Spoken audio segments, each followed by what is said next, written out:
Hello friends, welcome to Viji Thiyags. இன்றைக்கி நம்ம காஞ்சிபுரம் போகிறோம். ஏகாம்பரநாதர் கோவிலுக்கு போயிட்டு அங்கே நடக்கக்கூடிய யாகங்களை தான் பார்க்க போகிறோம். வாங்க, கும்பாபிஷேகத்துக்கு முன்னால் என்ன நடக்குதுன்னு பார்க்கலாம். நீங்கள் பார்க்குற இந்த ஏகாம்பரநாதர் கோவில் ரொம்பவே பழமையான ஆலயம். இந்த ஆலயத்தை பற்றிய பதிவுகள் போட்டிருக்கேன். இன்றைக்கி பார்த்திங்கன்னா யாகசாலையில் எல்லா யாகங்களும் நடக்குது. நாளைக்கு கும்பாபிஷேகம். இன்றைக்கி வந்தோன்னும் பொழுது திருவிழா கோலம் பூண்டு இருக்கும் இந்த ஏகாம்பரநாதரை நம்ம தரிசிக்க முடியாது. இருந்தாலும் இந்த யாகங்களை பார்க்கறது, பங்கேற்கிறது, அதிலேருந்து வந்த ஹோமங்கள்லேருந்து வருது பாருங்கள் அந்த மந்திர ஒலிகள், இதில் இருக்க இந்த ஹோம திரவியங்கள், இதெல்லாம் நம்ம சுவாசிக்கும் பொழுது நமக்கு ரொம்பவே நல்லதுன்னாங்க. இவ்வளோ சொன்ன பிறகு நம்ம கும்பாபிஷேகத்துக்கு முன்னால் நடக்கக்கூடிய இந்த யாகத்தை பார்க்காம இருப்போமா? ஸோ நாங்கள் உடனே கிளம்பி வந்துட்டோம். வந்து பார்த்தா கோவிலுக்கு முன்னாடி அலங்காரங்கள் அவ்வளோ அற்புதமாக இருக்குது. நீங்களே பார்த்துட்ருக்கீங்கள்ல. சரி வாங்க, உள்ளே போகும்பொழுதே இந்த கோவிலோட வரலாறு பார்க்கலாம். ஏகாம்பரநாதர் அப்படின்னு இங்கே இருக்க ஈஸ்வரன் அழைக்கப்படுறார். 1300 ஆண்டுகளுக்கு முன்பாக கட்டப்பட்டதால் இந்த ஆலயம் மிகவும் பழமையான ஆலயம்.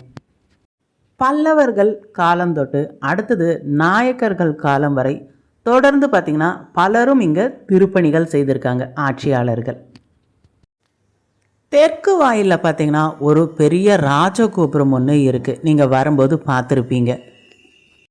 விஜயநகர அரசுகள் அந்த காலகட்டத்தில் பார்த்திங்கன்னா கிருஷ்ணதேவராயர் அவரால் அந்த கோபுரம் கட்டப்பட்டிருக்கு. அதுக்கப்புறம் கிபி 1509 இந்த கல்வெட்டுக்களில் அறியப்படுறது என்னன்னு பார்க்கும்போது விஜயநகர மன்னர்கள் காலத்தில் 1000 கால் மண்டபம் அங்கே ஏற்கனவே இருந்திருக்கதா சொல்கிறாங்க. இந்த மண்டபத்துக்கு முன்னாடி 100 கால் மண்டபமும் இருந்திருக்கு. பிற்கால சோழர்கள் ஆட்சியில் தான் கட்டப்பட்டிருக்கோம் அப்படின்னு ஒரு கருத்து நிலவுது. இக்கோயிலில் வெளிப்பிரகாரத்தில் கிபி 1799 பார்த்திங்கன்னா ஆட்சன் அப்படின்றவரால் புதுப்பிக்கப்பட்டிருக்கு. புத்தர் மகா நிர்வாணம் முதலிய உருவங்கள்லாம் பார்த்திங்கன்னா இக்கோவிலில் ரொம்ப அழகாக காட்சிப்படுத்தப்பட்டிருக்கும். நீங்கள் சுற்றி வரும்போது எல்லா சிலைகளையும் பார்க்க தவறாதீங்க. பார்வதி தாயார் மணலால் செய்து சிவபெருமான ஒரு வழிபட்ட ஸ்தலம்னு இங்கே சொல்லுவாங்க. நீங்கள் பார்க்கக்கூடிய இந்த மாமரத்தில் இருக்கக்கூடிய பழங்கள் ஒவ்வொன்றும் ஒவ்வொரு சுவையில் இருக்கும் அப்படின்னும் ஒரு கருத்து நிலவுது. இன்னமும் அந்த மரம் பார்த்திங்கன்னா இருக்குது. ரொம்ப தொன்மையான மரம்னு சொல்லுவாங்க. கருவறைக்கு பின்னாடி இருக்க அந்த ஒற்றை மாமரம் தான் சலவிருஷமாக கருதப்படுது. அந்த சலவிருஷத்தில் அடியில் தான் ஏகாம்பரநாதரை ஏலவாழ் குழலி அம்மையார் பார்த்திங்கன்னா கைப்பிடிக்கிறாங்க. மாவடி அப்படின்னு அழைக்கிறாங்க. இங்கே அதற்கான ஒரு திருவிழாவும் நடைபெறுது. சிவபெருமான் பார்வதி தாயார் அந்த மாவடியில் நடைபெற்றதால் இங்கே இருக்க காஞ்சி மக்கள் பார்த்திங்கன்னா அங்கே திருமணங்கள் நிகழ்த்துறது தொன்மையாக கருதி நிறைய மக்களும் பார்த்திங்கன்னா அவர்கள் திருமணத்தையும் அங்கே நடத்துகிறாங்க. இங்கே இருக்கக்கூடிய கோபுரங்கள் பார்த்திங்கன்னா ஒவ்வொன்றும் ஒரு தனி சிறப்பு வாய்ந்தது. தெற்கு ராஜகோபுரம், பல்லவ கோபுரம், மேற்கு கோபுரம் அப்படின்னு 3 ராஜகோபுரங்கள் நம்ம பார்க்குறோம். இக்கோவிலில் தெற்கு ராஜகோபுரம் கிருஷ்ணதேவராயரால் கட்டப்பட்டிருக்கு. சிவபெருமானுக்குரிய பஞ்சபூத ஸ்தலங்களில் பிருத்திவி ஸ்தலம், அதாவது பூமியை குறிக்கக்கூடியது, மண்ணை குறிக்கக்கூடியதாக இந்த ஸ்தலம் பார்த்திங்கன்னா காஞ்சி கருதப்படுது. கிழக்கு திசை நோக்கி இருக்கும் ஏகாம்பரநாதர் சன்னதி மணல் லிங்கம் அப்படின்னும் இங்கே சொல்கிறாங்க. நாயன்மார்களால் பாடல் பெற்ற ஸ்தலம். குறிப்பாக பார்க்கும் பொழுது சம்பந்தர் 44 பாடல்கள் பாடியிருக்கார். அப்பர் 70 பாடல்கள் இந்த ஸ்தலத்தை நோக்கி பாடியிருக்கார். சுந்தரர் 11 பாடல்கள் இந்த ஸ்தலத்தை நோக்கி பாடியிருக்கார். மாணிக்க வாசகர் ஒரே ஒரு பாடல் பாடியிருக்கார். மொத்தம் பார்த்திங்கன்னா 126 பாடல்கள் இந்த ஸ்தலத்தை நோக்கி பாடப்பட்டிருக்கு. ஆலயத்தோட தீர்த்தம் பார்க்கும்பொழுது சிவகங்கை தீர்த்தம், கம்பா தீர்த்தம், கண்ணுக்கு தெரியாத தீர்த்தம் சொல்லிட்டு சர்வ தீர்த்தம், மங்கள தீர்த்தம் சொல்லப்படுது. ஒரு ஆலயத்துக்கு 4 தீர்த்தங்கள் இருக்கிறது இந்த ஆலயத்தில் தான். நாளை நடைபெற இருக்க கும்பாபிஷேகத்துக்காக இங்கே பார்த்தீங்கன்னா பூ அலங்காரங்கள் ரொம்ப சிறப்பாக செய்திருக்காங்க. வண்ண வண்ண பூ அலங்காரங்கள் காண கண்கோடி வேண்டும்னே சொல்லலாம். நாளை இந்த கதவு திறக்கப்படும் ஏகாம்பரநாதரை நம்ம தரிசிக்கலாம். 5 பிரகாரம் கொண்ட இந்த ஆலயத்தில் முதல் பிரகாரத்தில் பிரளயம் காத்த நாதர், 63 நாயன்மார்கள், சந்தான குறவர்கள், வெள்ளைக்கம்பர், மத்தள மாதேஸ்வரர், மார்க்கண்டேஷர், கள்ளக்கம்பர், நல்லக்கம்பர், அகத்தீசர், சூரியன், இதை மாதிரி பார்த்திங்கன்னா நிறைய ஆலயங்கள் குட்டி குட்டியாக நம்ம உள்ளே இருக்கோம். அதை நம்ம நுட்பமாக பார்த்தா தான் தெரியும். இன்னும் ஒரு தனி சிறப்பு என்னென்னா, இந்த ஆலயத்துக்குள்ளேயே ஒரு திவ்ய தேச பெருமாளும் இருக்கார், நிலாத்துண்ட பெருமாள்னு சொல்லிட்டு. கண்டிப்பாக 108 திவ்ய தேசங்கள் பார்க்குறவங்க இங்கே இருக்க நிலாத்துண்ட பெருமாளை பார்க்க தவறாதீங்க. 2வது பிரகாரத்தில் விநாயகர், மாவடி, 1008 லிங்கம், ஏலவார்குழலி சன்னதி, முருகர் சன்னதி, நடராஜர் சபை, பள்ளியறை, இதெல்லாம் நம்ம தரிசிப்போம். 3வது பிரகாரம் வந்தோம்னா தம்பட்ட விநாயகர் சன்னதி, விஷ்ணுவேஸ்வரர், கச்சி மயானம், வாலிசூரம், ரிஷபேஷம் அப்படின்னு சன்னதிகள் நிறையவே இருக்குது. அடுத்தது 4ஆம் பிரகாரத்துக்கு வந்தீங்கன்னா 1000 கால் மண்டபம், விகட சக்கர விநாயகர், முருகர் சன்னதி, ஒவ்வொன்றும் பார்க்குறதுக்கு அவ்வளோ அற்புதமாக இருக்கும். சோமவாரம் பிரதோஷ நாட்களில் கண்டிப்பாக இங்கே வாங்க, எல்லா சுவாமியும் நம்ம தரிசிக்கலாம். சலவிருட்சம் மாமரம். இந்த மாமரம் பார்த்திங்கன்னா ஒற்றை மாமரம். இதன் காரணமாக தான் ஏகம்னா பார்த்திங்கன்னா ஒன்று சொல்லுவோம். ஆம்பரம், ஏகாம்பரம் அப்படின்னு இங்கே இருக்க இறைவன் அழைக்கப்படுறார். இந்த மாமரம் பார்த்திங்கன்னா 4 கிளைகளாக பிரிஞ்சிருக்கும். இந்த 4 கிளையிலையுமே ரிக், யஜுர், சாம, அதர்வண வேதம் அப்படின்னு 4 வேதமாக இந்த கிளைகளை பார்த்திங்கன்னா சொல்லுவாங்க. ஒவ்வொரு கிளையில் இருக்க பழமும் ஒவ்வொரு சுவையில் இருக்கும் அப்படின்றதும் ஒரு தனி சிறப்பு. கும்பாபிஷேகம் நடைபெறதை ஒற்றி இங்கே பார்த்திங்கன்னா யாகசாலையில் யாகங்கள் நிகழ்த்தப்படுது. சிவாச்சாரியார்கள் எல்லாரும் பார்த்திங்கன்னா இங்கே பாராட்டப்பட்டு அவர்களுக்கான பொன்னாடைகள் போற்றப்படுது. பல்வேறு நதிகளில் இருந்து இங்கே கொண்டு வரப்பட்ட புனித நீர் பார்த்திங்கன்னா இந்த குடங்களில் நிரம்பியிருக்கு. சிறப்பு பூஜை, தீபாராதனை எல்லாமே தொடர்ந்து நடந்துட்டுருக்கு. அடுத்தது சிவ வாத்தியங்கள், மங்கள வாத்தியங்கள் இசைக்க அந்த புனித நீர் பார்த்திங்கன்னா நாளைக்கு காலையில் கும்பாபிஷேகம் பண்ணுவாங்க. விக்னேஸ்வர பூஜை, தன பூஜை, கோபூஜை, நவகிரக ஹோமம் தொடர்ந்து இன்றைக்கி பார்த்திங்கன்னா விழா கோலம் பூண்டிருக்கும் ஏகாம்பரநாதர் ஆலயம். 17 வருஷம் கழித்து இப்போ தான் இந்த ஏகாம்பரநாதர் கோவிலில் கும்பாபிஷேகம் நடைபெறுது. 70க்கும் மேற்பட்ட சிவாச்சாரியார்கள் இங்கே பார்த்திங்கன்னா ஹோமத்தில் பங்கேற்றிருக்காங்க. 29 கோடி இப்போ பார்த்திங்கன்னா இந்த கும்பாபிஷேகத்திற்கான புனரமைப்பு பணிகளுக்கான செலவுகள் செய்யப்பட்டிருக்கு. பக்தர்களுக்கான இந்த நன்கொடைகளும் இதில் இடம்பெற்றிருக்கு. இப்போ நீங்கள் பார்க்குற இந்த யாக சாலையில் சிவாச்சாரியார்கள் மந்திரம் போத 8ஆம் கால பூஜை வரையும் பார்த்திங்கன்னா விமர்சையாக நடைபெறும். 40க்கும் மேற்பட்ட ஓதுவார்கள் இங்கே இசை கருவியோட திருமுறை பாராயணம் அங்கேயும் பார்த்திங்கன்னா பாடிட்டு இருக்காங்க. அந்த ஒளியை நமக்கு சிறப்பாக இங்கே கேட்குது. டிசம்பர் 8 திங்கக்கிழமை 4:45 மணிக்கு ராஜகோபுரம், அடுத்தது பார்த்திங்கன்னா மற்ற கோபுரம் அந்த சன்னதிகளில் இருக்க கோபுரங்களுக்கெல்லாம் புனித நீர் தெளிக்கப்படும். கும்பாபிஷேகம் நடைபெறும். 6:30 மணிக்கு மூலவர் மற்றும் பரிவார தெய்வங்களுக்கு கும்பாபிஷேகம் நடைபெறும். காஞ்சிபுரம் ஏகாம்பரநாதர் கோவிலில் கும்பாபிஷேகம் ரொம்ப வான வேடிக்கையோட ரொம்பவே சிறப்பாக இருக்கும். கண்டிப்பாக இங்கே இருக்க மக்களும் பங்கு பெறுவாங்க. சிவனடியார்களும் சிவ பக்தர்களும் பல ஊர்கள்லேருந்தும் பார்த்திங்கன்னா இங்கே வந்து இந்த கும்பாபிஷேகத்தில் பங்கேற்பாங்க. முழுமையாக இந்த வீடியோவை பார்க்க மறக்காதீங்க. இதுதான் ராஜகோபுரத்துக்கு ஊற்றுற இடம். ராஜகோபுர அந்த விநாயகருக்கு ஊற்றுற கலசம் தான் இங்கே இருக்குது. அங்கே வந்து நந்தி கொடிமரத்துக்கு ஊற்றுறது அந்த இடத்துல இருக்குது. அங்கே வந்து பார்த்திங்கன்னா என்னமோ இருக்குது. அங்கே வந்து பார்த்திங்கன்னா என்னமோ இருக்குது. ஓம் நம சிவாய,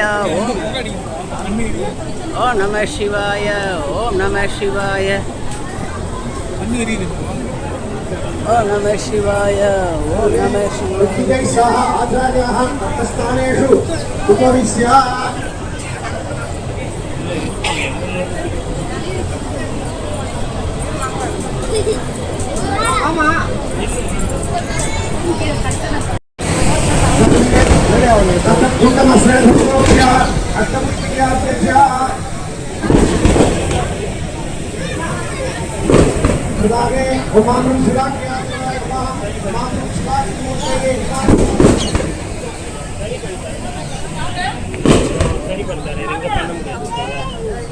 சரி பண்ணி தரேன். நான் சரி பண்ணி நான் உன்னை சரி பண்ணி தரேன். அப்படியே போயிட்டே இருக்க வேண்டியதான்.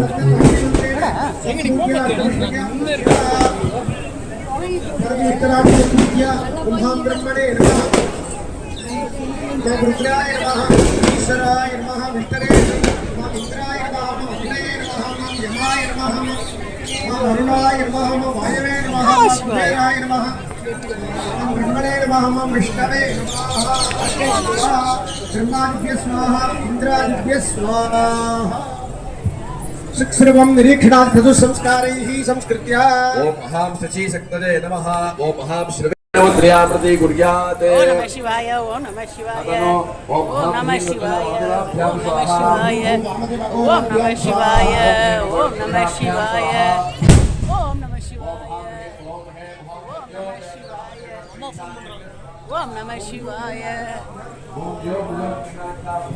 ஓம் நம சிவாய ஓம் நம சிவாய ஓம் நம சிவாய ஓம் நம சிவாய ஓம் நம சிவாய ஓம் நம சிவாய அப்படியே இழுத்துட்டே போய் என்ன ஓம் நம சிவாய ஓம் நம சிவாய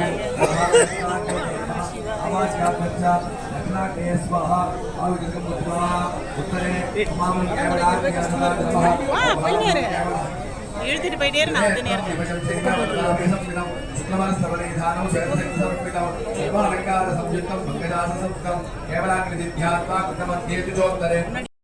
अभयं वज्रदक्षे संकपादानुविक्राणि वरदं देवमामुखे हिरण्याकणके सत्ये ईशे द्वेषेषमेकं यवनाग्निं मृगारूढं नैऋत्यां मिनः ओं हां ह्रों यवनाग्नये नमः आवाक्याभ्यर्च यवनाग्नये स्वाहा इति कृत्वा मां ह्रों बालाग्न्यासनाय नमः ओं हां ह्रों बालाग्निमूर्तये नमः देवगं श्रीकहृदय विदुस्रोक्तं दिनादिकं रजस्रङ्ग मृगारूढं बालादित्यसमप्रभं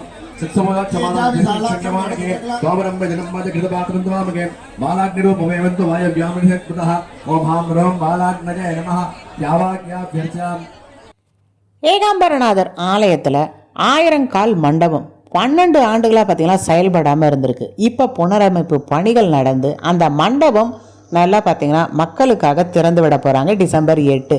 கண்டிப்பாக கும்பாபிஷேகம் பார்த்துட்டு அந்த 1000 கால் மண்டபத்தையும் பார்க்க தவறாதீங்க.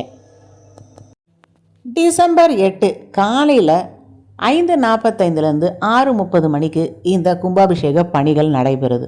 அடுத்தது நண்பகல் 12 மணிக்கு மகா அபிஷேகம் நடைபெறுது. 6 மணிக்கு திருக்கல்யாணம், பஞ்சமூர்த்திகள் வீதி உலா இதுவும் தொடர்ந்து நடைபெறுது. முக்கியமான சிறப்பு நல்ல 23 அடி உயரத்தில் 15 அடி நீளம் 13 அடி அகலம் இருக்க தங்க தேர் பணிகளும் இப்போ நிறைவடைந்துடுது. 23 கிலோ தங்கம் பயன்படுத்தி இந்த தங்க தேர் செய்திருக்காங்க. சிற்பிகள் தங்க தகடுல அழகாக பார்த்தீங்கன்னா ரொம்பவே நேர்த்தியோட செய்திருக்காங்க. இந்த தேரோட்டமும் இன்னைக்கு நடைபெற போகுது. இதற்கான வெள்ளோட்ட பணிகள் வெள்ளிக்கிழமை அன்னைக்கு ரொம்பவே சிறப்பாக நடைபெற்றது. வந்தீங்கன்னா 1000 கால் மண்டபம், தங்கத்தேர், திருக்கல்யாணம், கும்பாபிஷேகம் அப்படின்ட்டு 8ஆம் தேதி டிசம்பர் பார்த்தீங்கன்னா இங்கே விடுமுறை அறிவிச்சிருக்காங்க காஞ்சிபுரத்துக்கு. காஞ்சிபுரம் மக்கள் இல்லாமல் எல்லா இடத்துல இருந்தும் இந்தியா முழுதும் மக்கள் வந்திருக்காங்க. இன்றைக்கி யாகத்துக்கே இவ்வளோ கூட்டம்னும் பொழுது இன்னும் நாளைக்கு கும்பாபிஷேகத்துக்கு எவ்வளோ கூட்டம் இருக்கும் பாருங்கள். இந்த மக்கள்களுக்குள்ளே நம்ம நீந்தி வெளியில் வரத்துக்குள்ளே போதுன்னு ஆயிடுச்சு. நந்தி பார்த்திங்கன்னா அழகாக வர்ணம் தீட்டியிருக்காங்க. நீங்கள் அதை தான் பார்த்துட்ருக்கீங்க. இன்னும் முன்னாடி போகும்போது இன்னொரு நந்தி பகவானையும் நம்ம தரிசிப்போம். 23 அடி உயரமுள்ள இந்த தங்கத்தேரை தரிசிக்கிறதுக்கு மக்கள் கூட்டம் பார்த்திங்கன்னா இன்னுமே நாளை மாலை பொழுதில் அதிகமாகவே வருவாங்க. இங்கே இருக்க அந்த தங்கத்தேரை நிறுத்துறதுக்காக அதற்கான ஒரு இடம் பார்த்திங்கன்னா 18 லட்சம் ரூபாயில் ஒரு மண்டபமும் செய்திருக்காங்க. ஏன்னா 23 கிலோ தங்கத்தில் அந்த தேர் செய்திருக்காங்கன்னும் பொழுது அந்த அளவுக்கு பாதுகாப்பாக பார்த்திங்கன்னா அந்த இடம் ஒதுக்கீடு செய்திருக்காங்க. பஞ்சபூத ஸ்தலங்களில் நிலத்திற்கு உரியதாக கருதப்படுற காஞ்சிபுரம் ஏலாவார் குழலி சமேத ஏகாம்பரநாதர் கோவில் பழமையும் பெருமையும் வாய்ந்த இந்த கோவில் 29 கோடி செலவு பண்ணி ரொம்பவே அற்புதமாக அந்த பழமை மாறாமல் செய்திருக்காங்க. அதுதான் முக்கியமான விஷயம். நல்ல கிரானைட் டைல்ஸ் இதெல்லாம் போடும் பொழுது இந்த கருங்கற்கள் பார்த்திங்கன்னா மறைஞ்சிரும். இந்த கருங்கற்களில் தான் நிறைய மந்திர உச்சாடனங்கள் ஒளிஞ்சிருக்கு. இத்தனை வருஷம் பூஜை செய்தது அதை மறைக்காமல் அந்த பழமையோடவே புனரமைப்பு பணிகள் நடைபெறணும். அதுதான் முக்கியமாக புனரமைப்பு பணிகளில் கவனிக்க வேண்டிய ஒரு விஷயம். அதை இங்கே ரொம்ப நேர்த்தியாக செய்திருக்காங்க. இந்த பதிவு பிடிச்சிருக்குன்னும் பொழுது மறக்காமல் விஜி தியாக்ஸ் சேனலை லைக் பண்ணுங்கள், ஷேர் பண்ணுங்கள், சப்ஸ்கிரைப் பண்ணுங்கள். 500க்கும் மேற்பட்ட சிவாலயங்கள் பதிவிட்டிருக்கேன். பார்க்காதவங்க சப்ஸ்கிரைப் பண்ணிவிட்டு பாருங்கள். இன்னும் பல ஆலயங்களில் சந்திப்போம். சப்ஸ்கிரைப் பண்ணாதவங்க சப்ஸ்கிரைப் பண்ணிக்கோங்க. 48 நாட்குள்ளே இந்த ஆலயத்துக்கு தரிசனம் செய்ய மறக்காதீங்க.